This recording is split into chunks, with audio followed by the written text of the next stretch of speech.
us this through Christ our Lord. In the name of the Father, and of the Son, and of the Holy Spirit. Amen.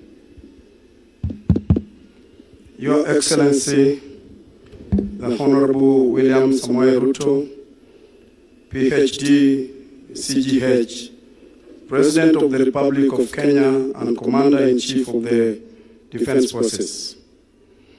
His Excellency, Honorable Johnson Arthur Sakaja, the Governor of Nairobi County, honorable members, distinguished guests, ladies and gentlemen, you may now take your seats.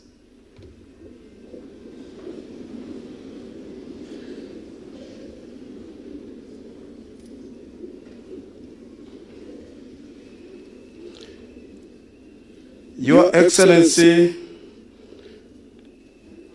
honorable members, distinguished guests, on the convening of the County Assembly under Article 189 of the Constitution of Kenya 2010 enjoins the national and county government to cooperate, consult, and coordinate in the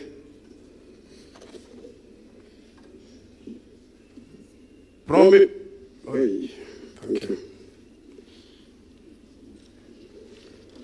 I almost said promise. And coordinating the performance of their respective functions and to support each other through structured mechanism of engagement. Further, Section 6.5 and 6 of the Urban Areas and Cities Act 2011 accord Nairobi City as the capital of the Republic a unique status and contemplates enhanced collaboration between the national government and the county government in the governance and management on its affairs. It is pursuant to these constitutional and statutory requirements that the Nairobi City County Assembly, as a key institution of the county government, sought to provide a formal platform for intergovernmental engagement through an address by the head of state. Accordingly, pursuant to Standing Order number 28 of the Nairobi City County Assembly Standing Orders, I extend an invitation to His Excellency the President to address the Assembly. Your Excellency, honorable members, following the gracious acceptance of this invitation by His Excellency the President, communicated by the letter reference number SH/GM/2 Volume 1 of 28 dated 23rd March 2026 from the Chief of Staff and Head of Public Service, and in accordance with Standing Order 25-2, I caused a special sitting of the Assembly to be convened.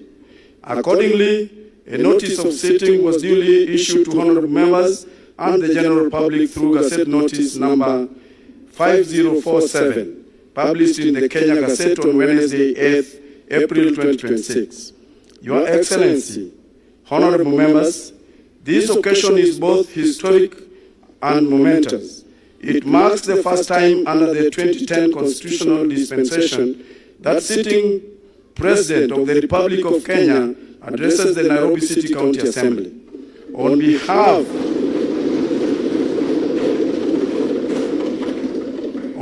of Nairobi City County Assembly, I wish to convey our profound appreciation to His Excellency the President for graciously accepting our invitation and for honoring this Assembly with his presence.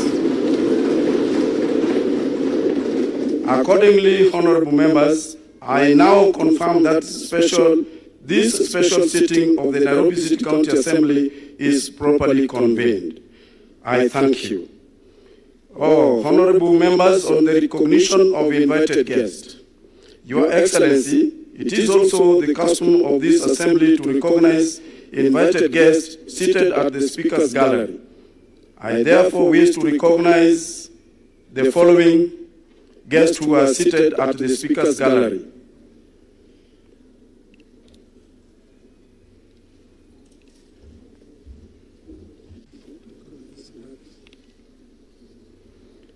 Honorable members, at the Speaker's Gallery we have cabinet secretaries, we have deputy governor, we have senators, we have members of parliament and other dignitaries.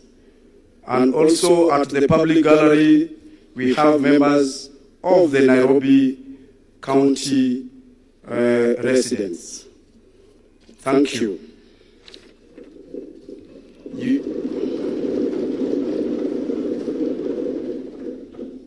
To the guests, I extend my warm welcome and to wish you a pleasure as you sit throughout the session.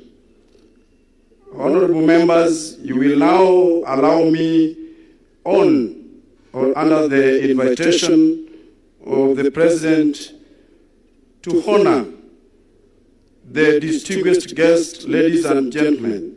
It is now my singular honor and distinguished privilege to invite His Excellency Honorable William Samoei Ruto, PhD, CGH, President.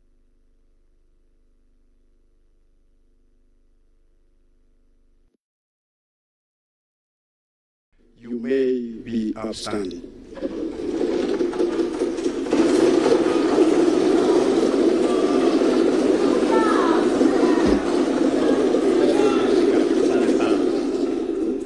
Thank you very much, honorable members.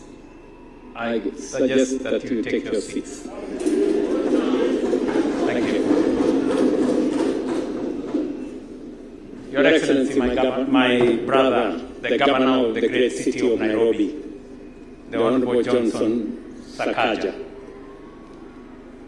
my good Speaker, the Honorable Speaker of the County Assembly of Nairobi, Kennedy Ngondi, honorable members of the County Assembly, distinguished ladies and gentlemen, 13 years after the birth of devolution under the Constitution of Kenya, I stand before you today as the first President and Head of State to address the County Assembly of our capital city.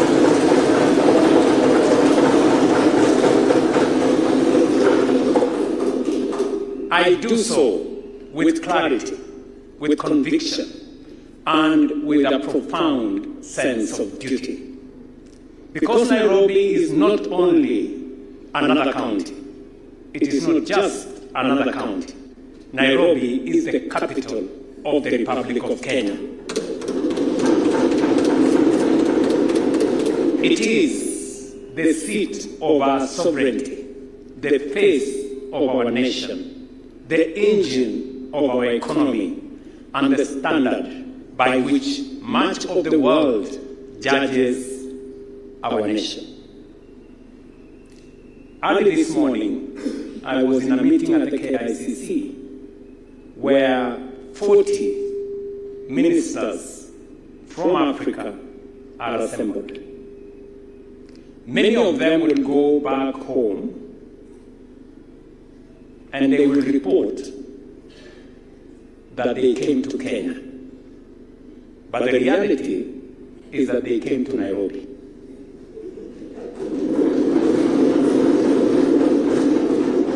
That is the essence of the importance of Nairobi. When Nairobi works, Kenya works. When Nairobi fails, Kenya pays the price.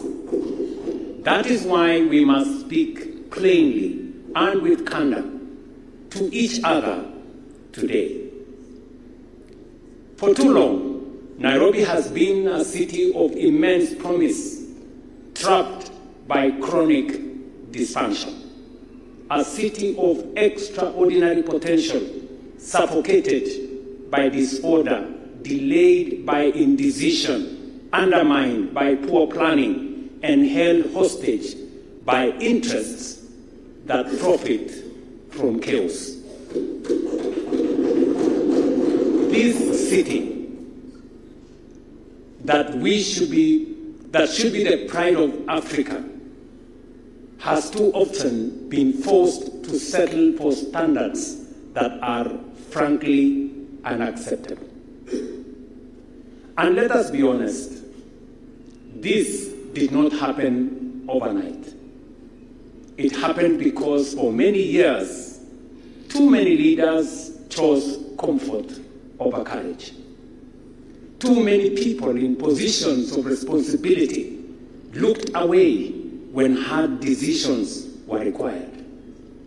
Too many tolerated mediocrity. Too many postponed action.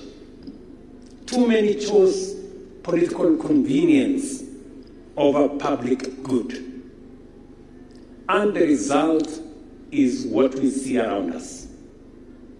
A capital city where flooding still kills our people. A capital city where garbage too often defines our neighborhoods. A capital city where roads are congested, drainage is broken, sewage is overstretched, planning is weak, and basic order is too often absent. A capital city where too many residents still live without dignity in the very city whose labor, talent, and expertise sustain our national economy. This, honorable members, cannot continue.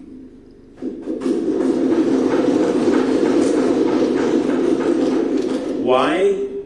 Because Nairobi is too important to Kenya to be governed casually. It is too central to our national prosperity to be left to drift. It is too consequential to our international standing to be allowed to decay under the weight of indecision and excuses. Today, honorable members, Nairobi contributes 27.5% of Kenya's economy, generating over 4.1 trillion Kenya shillings and United Nations headquarters in the global south.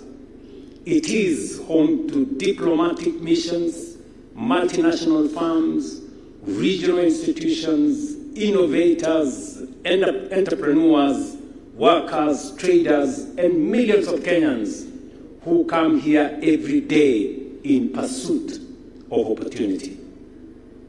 Nairobi is not merely a city, it is a national asset. And if we are serious about Kenya's future, then we must be serious about Nairobi. That is why the cooperation agreement signed between the national government and the Nairobi City County government on the 17th of February 2026 is not a ceremonial document. It is not public relations. It is not politics for headlines. Honorable members, your role in the governance and proper functioning of Nairobi City County cannot be overstated. You have a duty to ensure that the needs and concerns of your constituents are properly addressed. I want to thank you, honorable members, for your efforts in reviewing and approving this agreement. It demonstrates your commitment to addressing the challenges that our great city faces. It is a deliberate act of national correction. It is an acknowledgement that the problems of Nairobi have grown too large, too urgent, and too consequential to be handled through fragmentation, tough wars, bureaucratic hesitation, or business as usual governance. We have therefore made a clear decision. The era of drift must end, and the era of coordinated execution must begin. And, honorable members, we can only succeed together. Because what Nairobi needs now is not another round of speeches. It is not another cycle of blame. It is not another season of complaints. Nairobi needs disciplined leadership. Nairobi needs order. Nairobi needs execution. Nairobi needs results. And that is exactly what we intend to deliver together. I have listened carefully to what Kenyans say about our city. I have heard their frustration. I have heard their disappointment. I have heard their anger sometimes. And I have heard that residents say, what businesses say, what visitors say, what investors say, and what Kenyans in the diaspora say when they compare Nairobi with other cities across Africa and beyond. And the truth is this, many of them are right. They are right to ask why our capital still struggles with basic urban order. They are right to ask why growth has not been matched by planning. They are right to ask why this city, with all its importance, has so long looked and functioned below its status. They are right. They are right to demand better. From fewer than 300,000 people in 1960, Nairobi has grown into a city of close to 5 million residents, swelling even further during the day. But this growth has not been matched by the infrastructure, the systems, planning discipline, and service delivery that a modern metropolis require. Your governor here keeps reminding me discussions he's had with other mayors and county governors on the kind of resources they deploy for residents to get what is rightfully required of a modern city. More than 60% of residents live in this city of ours in informal settlements. The honorable members seated here will bear me witness. Every member here, majority of every member here, has a slum in their ward. Some of the wards are slums 100%. Access to piped water remains inadequate and unreliable. Sanitation and sewage systems remains under severe strain. Mobility is constrained by congestion and insufficient transport infrastructure. Environmental degradation and encroachment have made flooding more destructive. Spatial inequality and employment in parts of our city. I remember when I visited Mathare, Mabatini to be specific, where this member represents. I didn't sleep that night, I must admit, seeing what I saw in Mabatini. And it is the reason why today we are building a modern school in Mabatini. These are not isolated problems. These are symptoms of a city that has for too long been managed reactively instead of strategically. And we must also say this without fear. There are people who benefit from this dysfunction.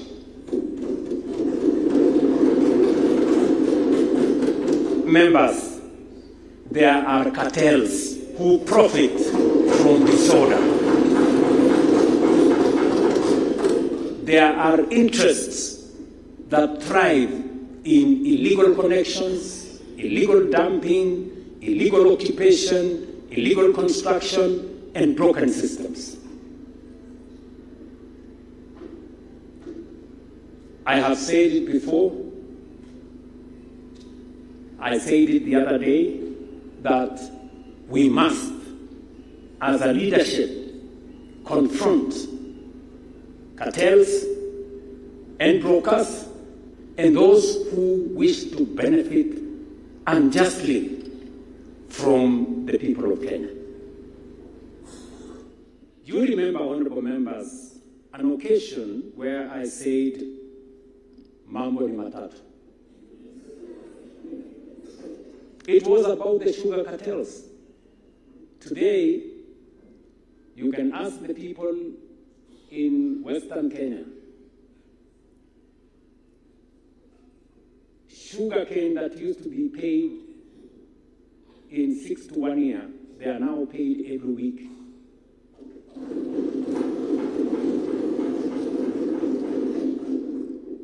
Workers working in sugar companies that used to be paid by government, they are now paid by factories every month. And we are well on course to being not just a sugar sufficient country, we will be a sugar exporting country in the next 2 to 3 years. That is what confronting cartels gives us. We have confronted the fertilizer cartels, including those who sold stones to us as fertilizer. They are no longer in office.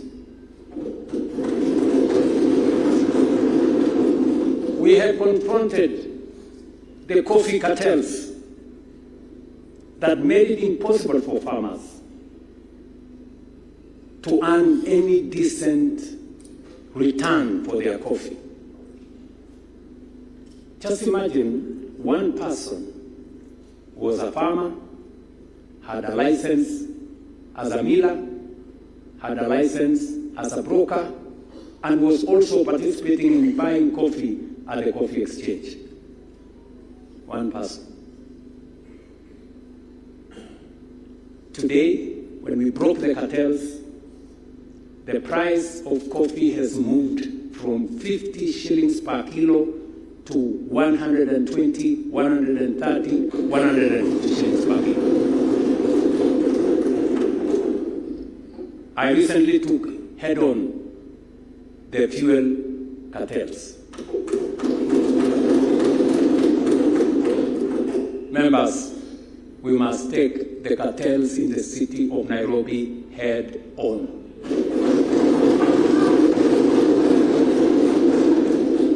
Whoever they are, however powerful they may be, it is your responsibility, that of the county government, and you have the national government's support to deal with it. We all know there are those who make money from weak enforcement, poor coordination, and institutional paralysis. There are those who shout the loudest against reform, precisely because they benefit most from failure. We know them. You know them.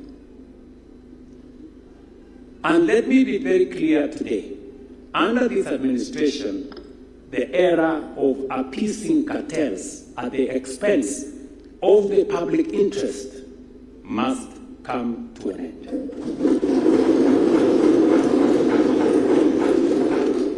Because leadership is not about protecting comfortable arrangements for a few people.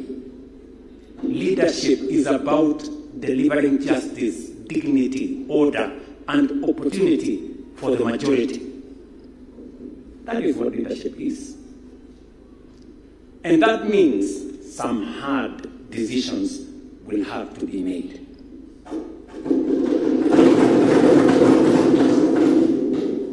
If roads must be expanded, they will be expanded.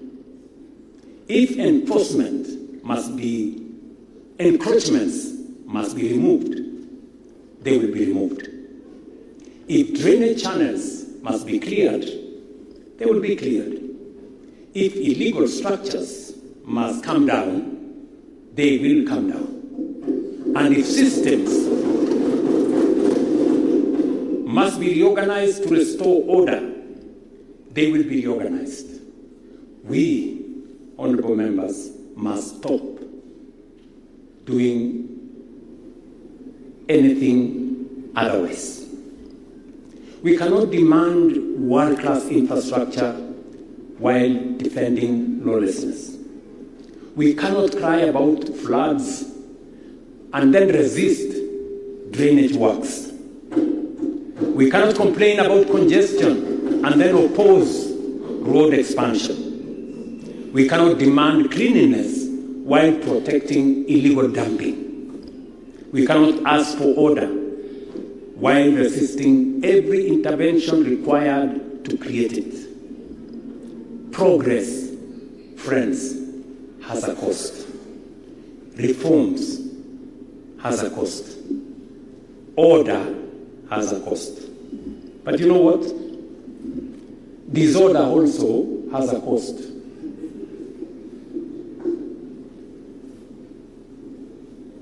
Keeping to the status quo has a cost. But the good news is the cost of reform, the cost of order, the cost of change is always lower than that of indecision or status quo. So let's make our choice.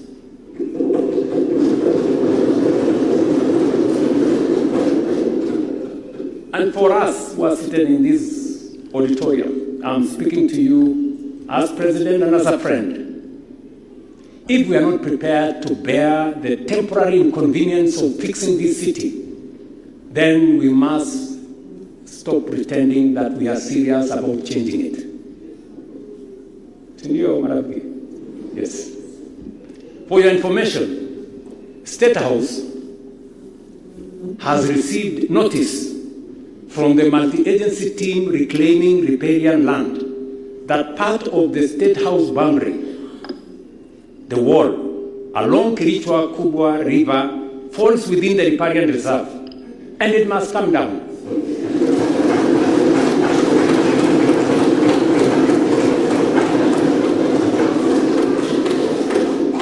Yes, it must come down. They have told me at least 15 meters from the high mark.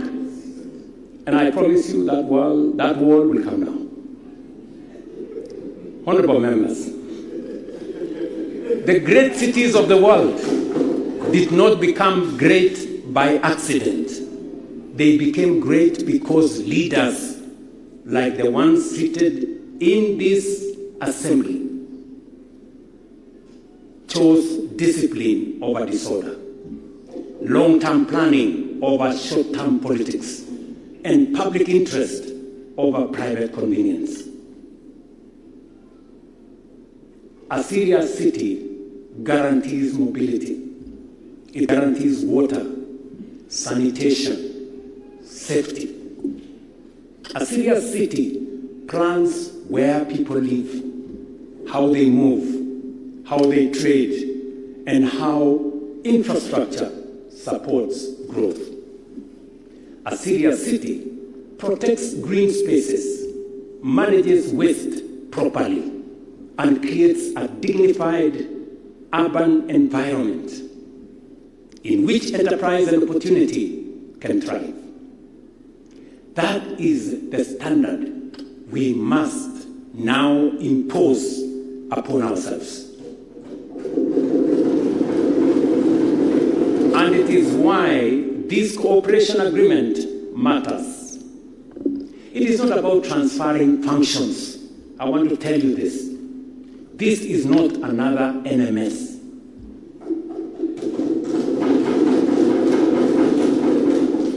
It is not about weakening devolution. It is not about confusion of mandates. It is about ending fragmentation and restoring coordinated delivery in the one city where failure carries national consequence. Yes, the failure of this city is not just about Nairobi. It carries a national consequence. It matters to Kenya.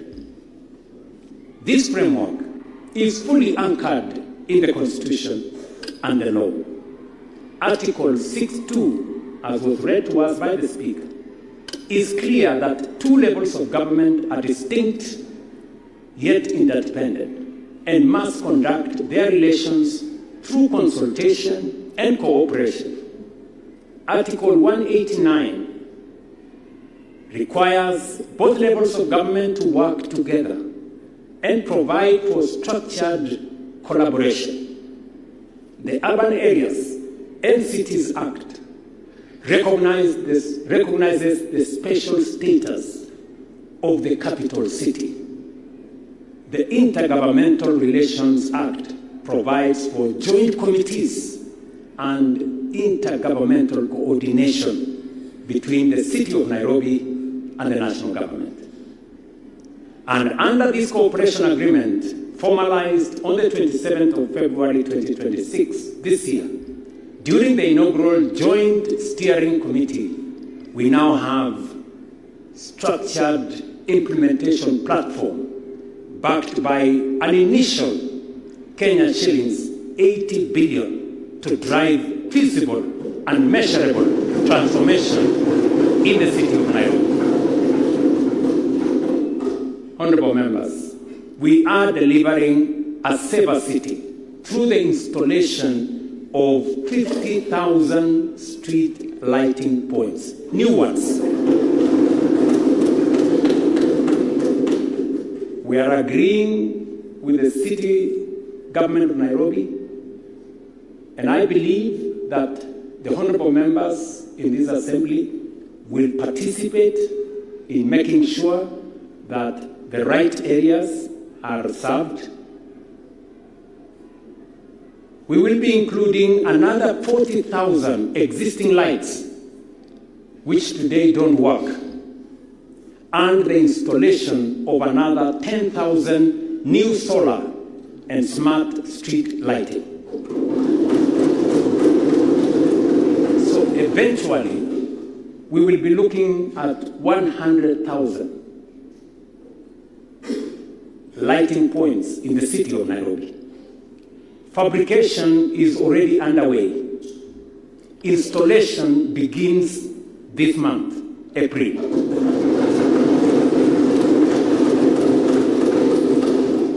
By end of May, Nairobi will begin to see feasible improvements across key corridors and neighborhoods. And within 6 months, this city will be markedly brighter, safer, and more secure.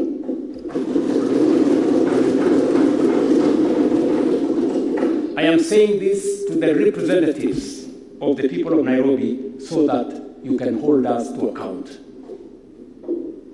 We are also extending safe electricity through last-mile connectivity in informal settlements, beginning this month with Hospital Ward, and moving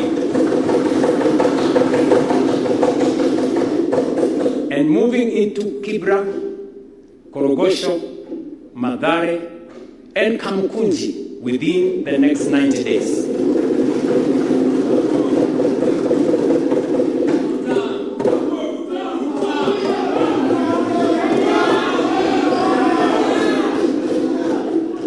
Today, while I was going to my office, when I opened my phone,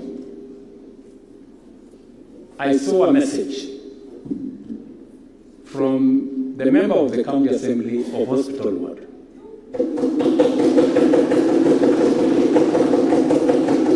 My good friend Mark. And in that message, he was confirming that he has seen the steps being made towards actualizing.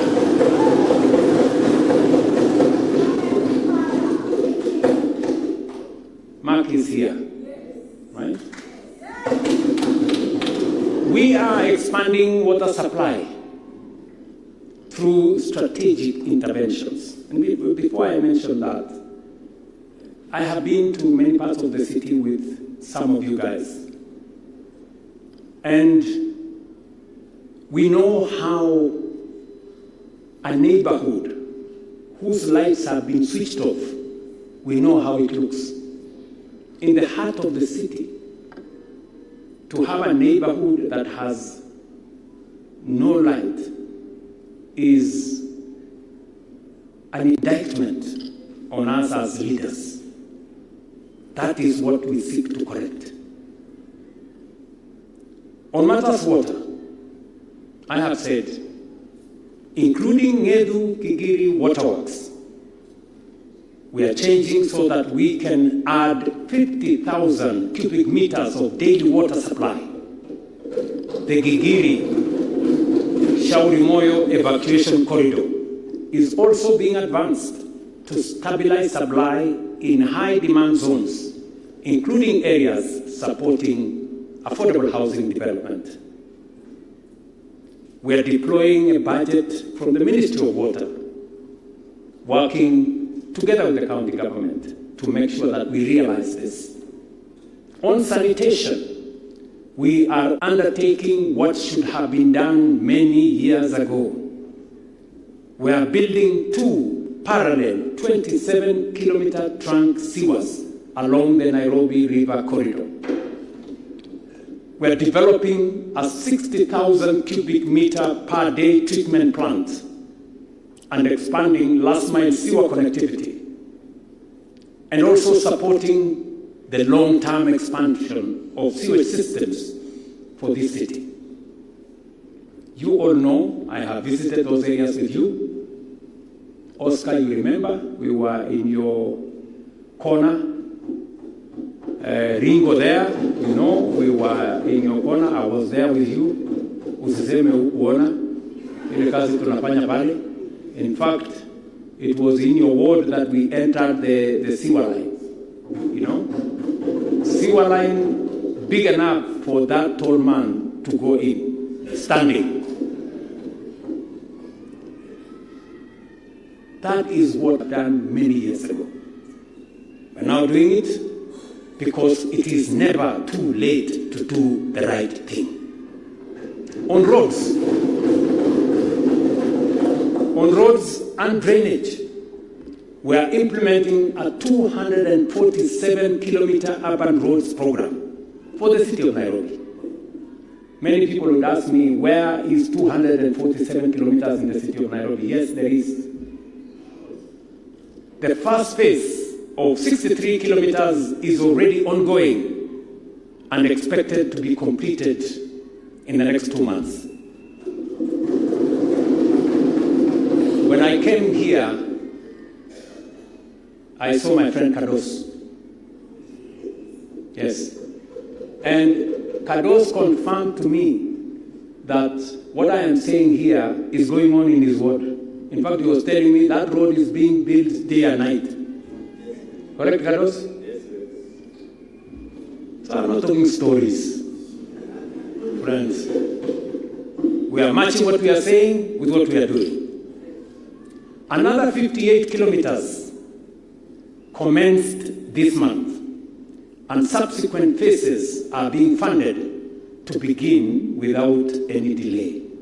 This will be complemented by drainage interventions in identified flood hotspots so that we can stop managing floods as annual surprises and start treating them as infrastructure failures that must be fixed.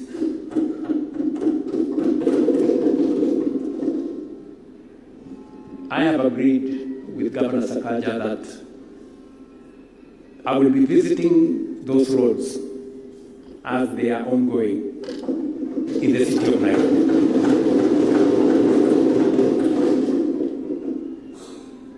because we have many naysayers. So we want to actualize what he said, seeing is believing. Solid waste management, one of the clearest symbols of Nairobi's disorder, is also being fundamentally overhauled.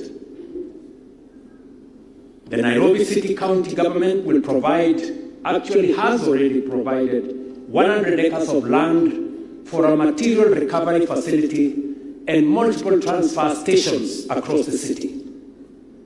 Work is already underway at Dandora, where 40 trucks are on site clearing legacy waste, and additional capacity is being mobilized. My good friend from Dandora, I saw him, a member of parliament, the member for the county assembly. That good man, I saw him somewhere. Yeah, can bear us witness. And within 3 months, we expect the core system of this facility to be operational. Within 6 months, Nairobi should begin to experience the kind of functioning waste management system that any serious capital city should already have. Are you keeping the timelines? Yes. And let me say this clearly.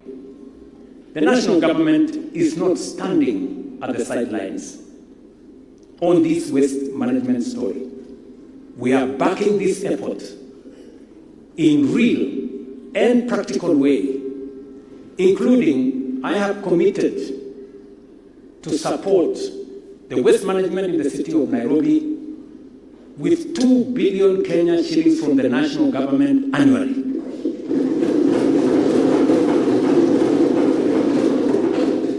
Because we must clean this city. As I campaigned in the city of Nairobi, I made a commitment that we are going to clean this city. Because it is not just a city issue. It is a public health issue, an environmental issue, a dignity issue, and a national image issue.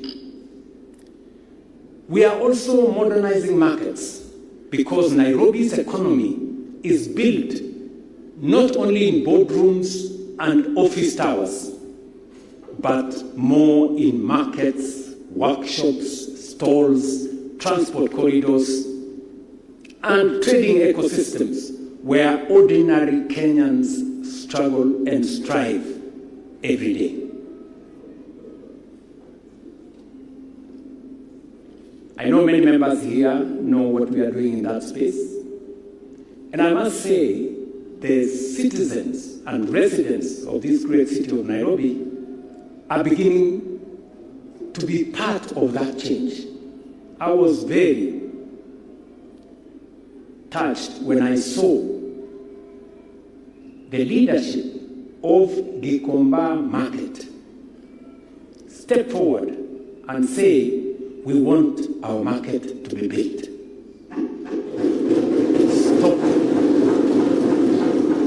Stop the politics. We want our market to be built. You know, the leadership of Gikomba Market came to see me. They came and I had a long chat with them. They told me, Mr. President, when it rains in Nairobi, we cannot go and do our business. We have to wear gumboots. Our customers cannot get to our stalls. Our stalls, rain comes through. We cannot do business this way. I am putting public resources to change Gikomba. And I am committed. The people I am struggling with are land grabbers. People who want who have taken public land and made their own. And let me tell you, good people, we have to confront this head on. We're going to transform Gikomba. In the next 6 months, you will see another Gikomba. At least and that is just phase 1. Then I have another, that phase 1 will cost us about 800 million. And then we will put in another 3.8 billion. And then I'm going to put in another 5 billion shillings. Because Gikomba is a national market. People come from Meru. People come from Murang'a. People come from Busia. People come from Homa Bay. People come from every part of Kenya to Gikomba to get their wares. Surely, when a leader goes and mobilizes people in Gikomba and tells them, and I'm sorry, I'm not talking about anybody here. I'm just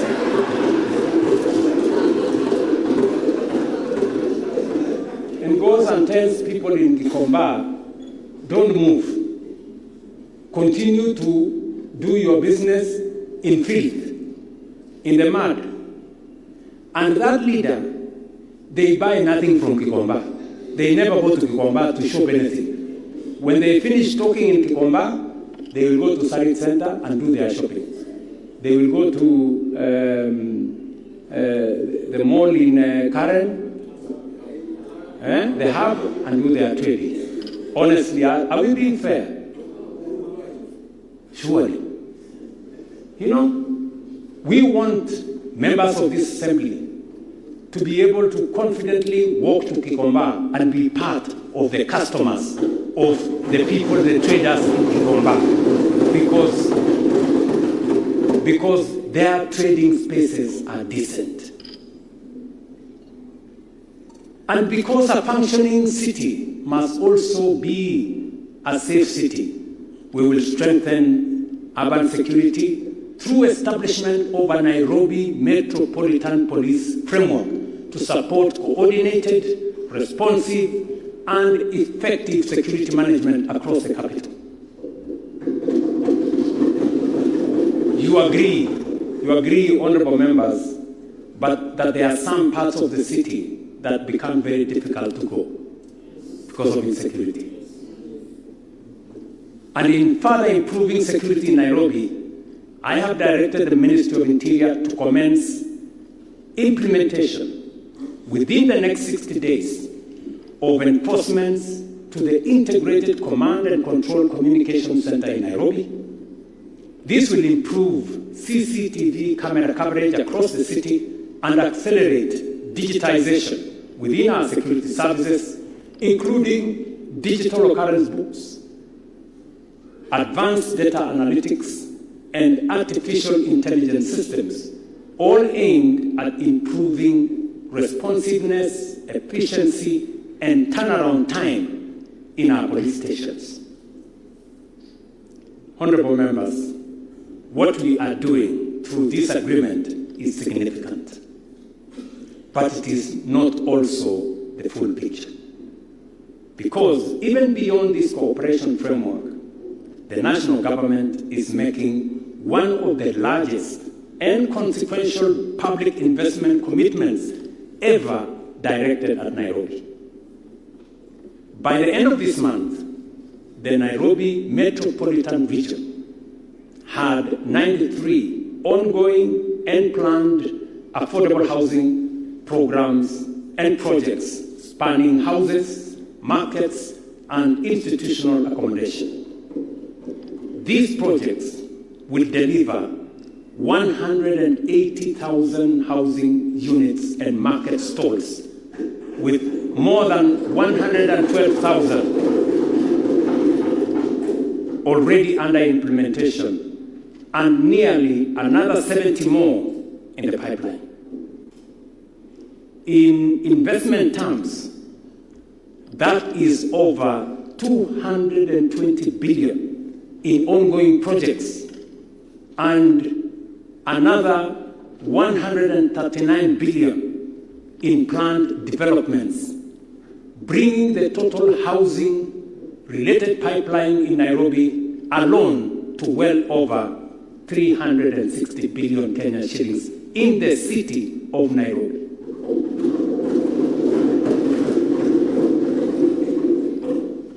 I have been with you guys to many parts, the houses, the markets. We've been there together.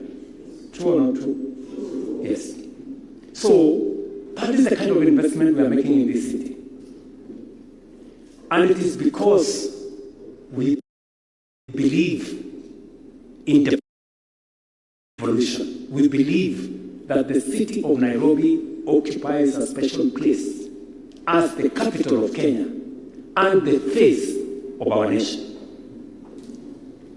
And this housing is not just a housing program. It is urban reconstruction. Because affordable housing is not only about walls and roofs. It's about planning. It's about infrastructure. It's about services. It's about jobs. It's about careers.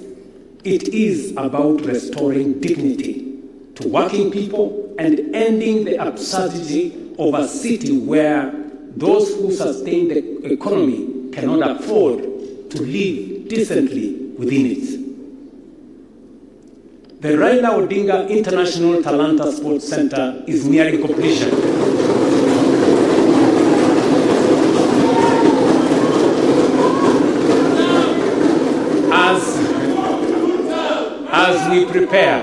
As we prepare for the 2027 AFCON tournament, the Bomas International Convention Complex is being developed to strengthen Nairobi's position as a premier MICE destination.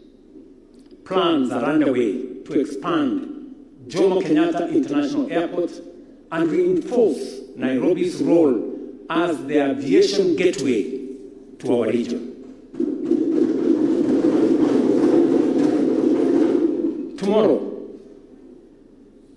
God willing, I will be signing another agreement to establish what I told you, Sakaja, the Ujiri program. What is that Ujiri was trying to do? Nairobi Arena, here at the railway city. Critical roads infrastructure projects are ongoing to ease congestion and improve mobility across our city.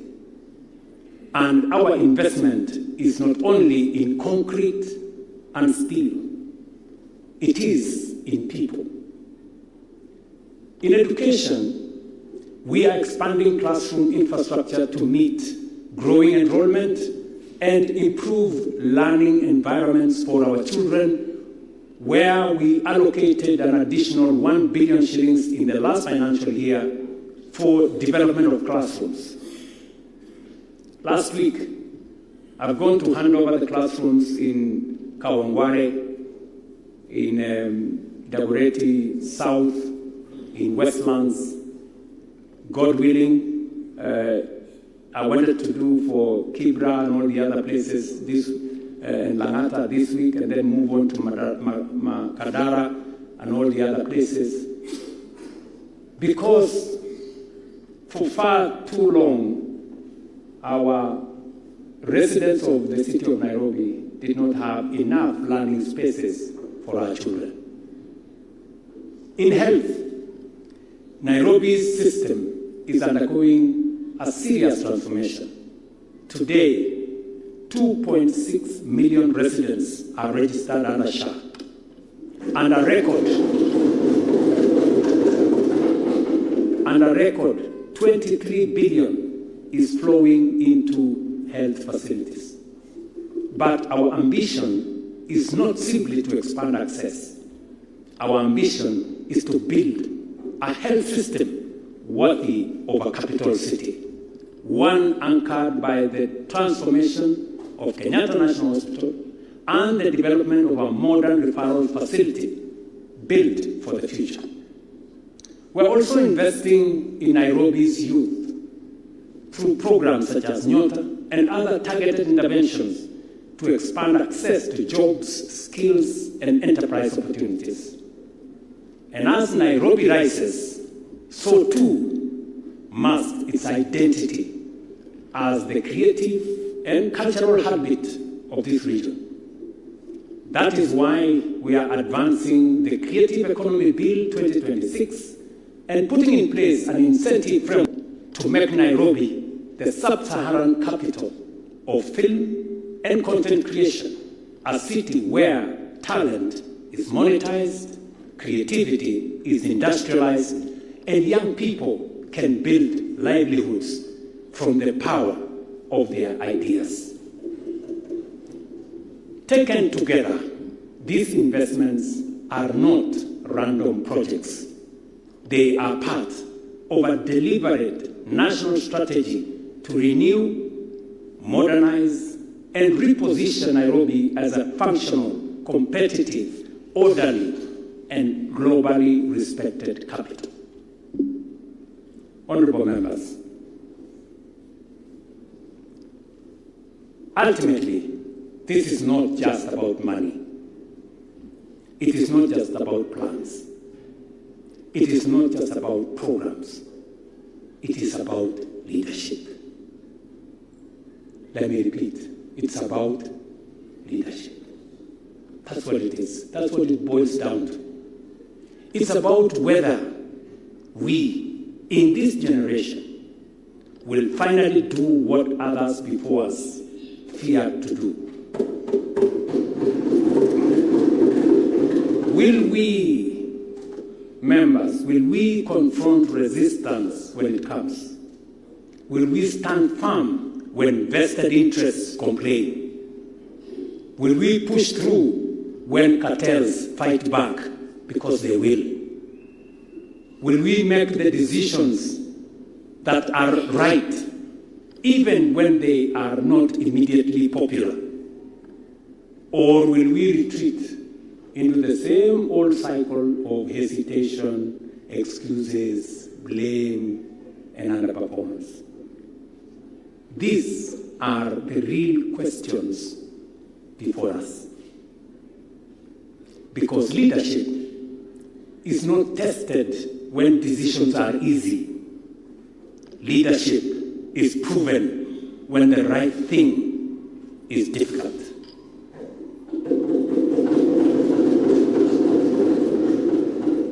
Leadership demands courage, discipline, sacrifice, and the willingness to endure criticism in the short term so that future generations may inherit something better in the long term.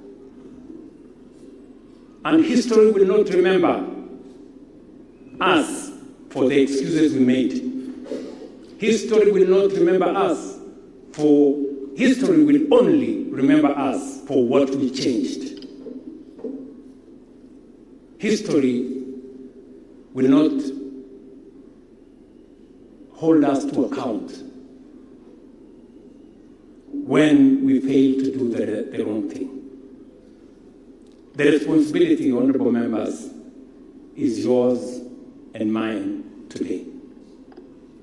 And as I said earlier, it's never too late for us to do the right thing. So, let us not be the generation that inherited a great capital and left it broken.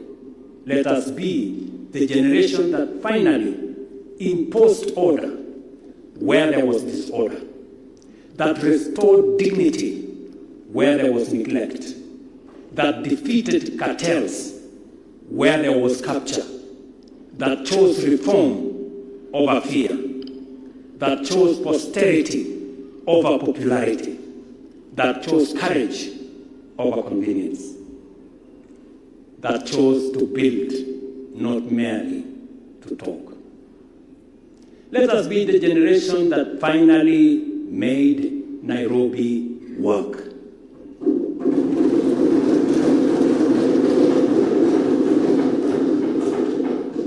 Let us do it now, firmly, unapologetically, and without turning back, together.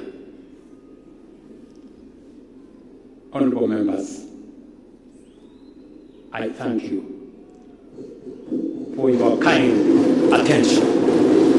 Thank you very much, and God bless you.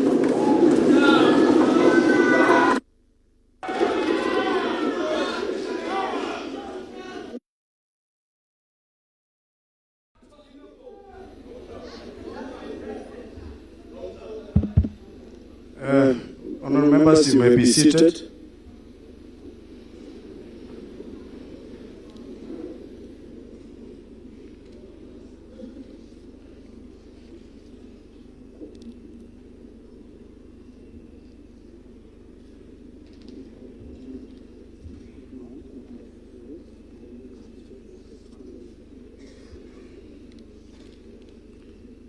Thank you, Your Excellency.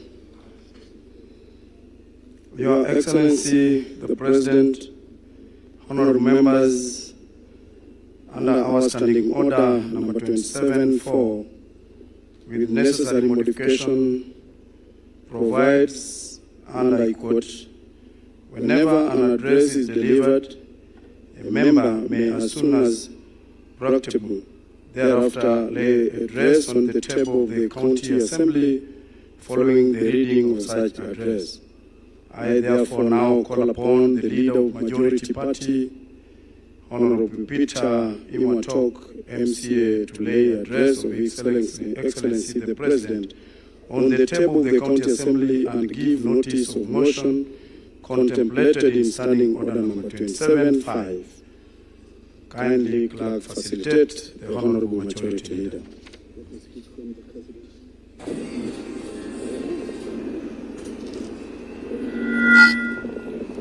I hope in due time the speech by His Excellency the President shall actually be ready, but in the meantime, I direct the Leader of Majority to conform with the address, or at least on a soft copy, and proceed. Your Excellency the President of the Republic of Kenya, Dr. Somai William Ruto, the Governor of the capital city, Arthur Johnson Sakaja, the Right Honourable Speaker, Ken Mondi, allow me to lay the following papers on this table of this House. That pursuant to the provision of Standing Order number 27-4, I beg to lay the following papers on the table of the Assembly today, Thursday, 9th April 2026. The address of His Excellency the President of the Republic of Kenya, delivered at the special sitting of the Nairobi City County Assembly on Thursday, 9th April 2026. Honourable Right Honourable Speaker, I beg to lay the papers.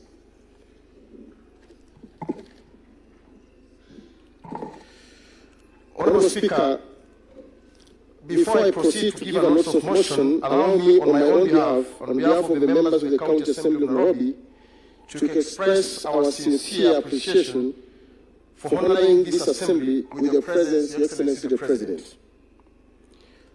Honourable Speaker, it's an honour for this House, especially the second largest Assembly in the Republic of Kenya, Your Excellency, to host you. I've been just asked by a member, are you comfortable seated next year? And I told Your Excellency, I am the greatest Ichungwa, the Leader of Majority of the County Assembly of Nairobi, at the same time who has now been addressed by the President of the Republic of Kenya. Wana Assembly wa Nairobi ni raha silaha. Wana UDA ni raha silaha. Ni two-term si two-term. Ukiweka kidole chini wewe shetani anakufuata. Ni two-term si two-term. Allow me, the Right Honourable Speaker, to appreciate that and say thank you so much, Your Excellency the President, on behalf of the people of Nairobi. We are honoured to have you here, and we are grateful for the great cooperation that Nairobi is going to realize the great potential of our capital city. So having said that, Honourable Speaker, allow me now to lay the following notice of motion before this Honourable House. Honourable Speaker, I beg to give the notice of the following motion. That pursuant to the provision of Standing Order number 27-5, the funds of the County Assembly be recorded for the exposition of the public policy contained in the address of His Excellency, the President of the Republic of Kenya, delivered at the County Assembly on Thursday, 9th April 2026, laid on the table of the Assembly today, Thursday, 9th April 2026. Honourable members, I beg to lay the notice of motion before the Right Honourable Speaker of this House. I beg to lay.